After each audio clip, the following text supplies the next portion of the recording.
action with Adam Sessler and Morgan Webb.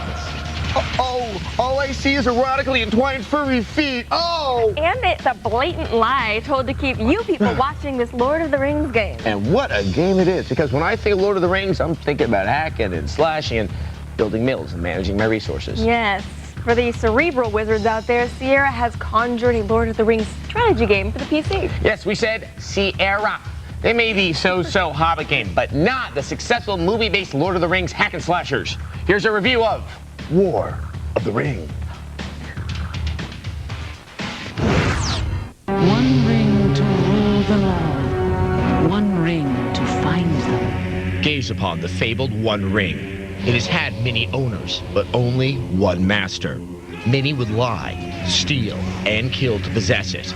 But are you willing to point and click for it? Yeah! In Sierra's real-time strategy game, War of the Ring for the PC, you experience both sides of the struggle for control of Middle-earth. Now, before you start swearing allegiance to Gondor, you should know that War of the Ring is based on the books, not the films. So neither the visuals nor the sounds are anything like the Lord of the Rings movies. I am Gimli, son of glowing. This is most obvious in the voice acting, which can get kind of, well... They will have a hard time crossing the Anduin without a bridge! How nice for you. War of the Ring lets you play as either the good guys, who are fond of noble-sounding declarations, My life for Rohan! or as the minions of Mordor, who are fond of all things dark and dingy. Servant of darkness. Like most RTS games, you harvest resources like food, water, and ore to construct a base and raise an army. Most of the missions involve defending against raiding parties until you have enough troops to overrun the enemy.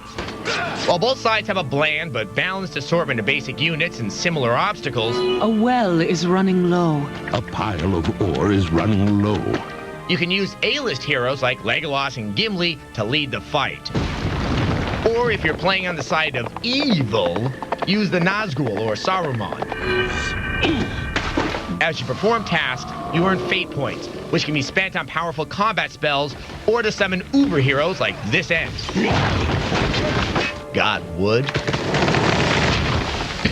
No comment. Grouping units is easy, and so is ordering them to patrol an area or enter battle.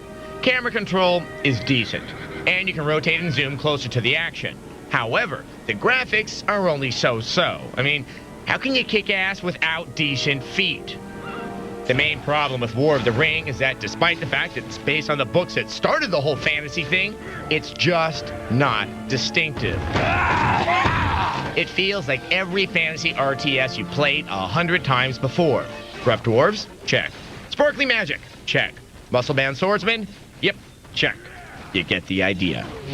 As real-time strategy games go, War of the Ring isn't terrific, but it's not lousy either. If you want to try out a basic RTS game, you'll probably like it. But if you're a real RTS maven or Lord of the Rings nerd, you won't find it very precious.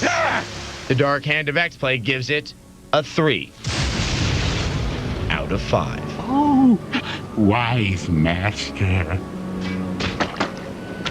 No one in this game has feet. Not even the hobbits, and their little furry feet are their defining features. That and the way they sort of gaze longingly into each other's eyes. Oh yeah, that's you always can tell that's a Hobbit. Yeah. Okay, we have just enough time for a viewer mail, and today's email is from Bugged. He writes, I was watching the review of True Crime, and the comment about lazy bug testers pissed me off. I'm currently working as a tester for a company that publishes awful games.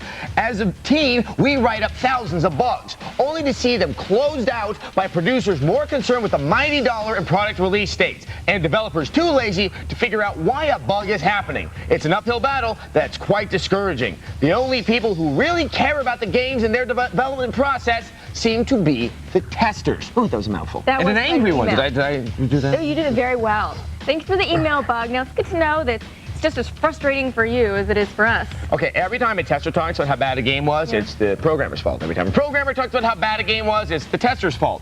Every time they both talk about how bad a game was in each other's presence, it's the publisher's fault. And the publisher never admits that the game was bad in the first place. In conclusion, bad games are everyone's fault. So stop it.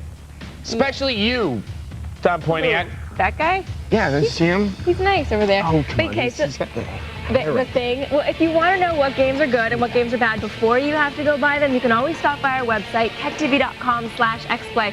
We have reviews and they'll have scores and you can find out our precious opinions. Well, that sounds good. You tied that in with the Lord of the Rings. I did. Oh, you're great. I know. Good night.